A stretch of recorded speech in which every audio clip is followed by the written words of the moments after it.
When performing cleaning and maintenance on the brew unit, it is possible to leave the whole bean container in place. To remove the brew unit, simply depress the button, slide the arm forward, depress the tab, and pull the brew unit out.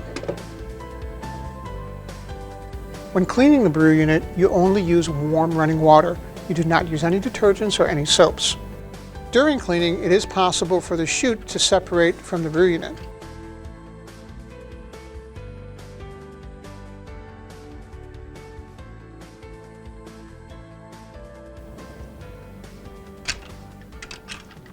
If this happens, simply line it up and reinsert.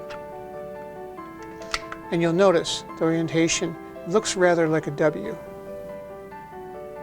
And right now I'm going to reinsert the brew unit. You'll notice that the handle is in the forward position.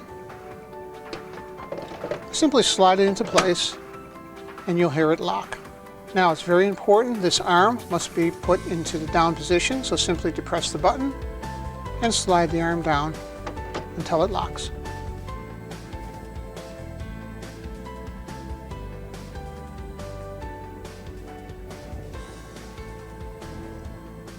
Make sure you consult your operating instructions for the correct procedure.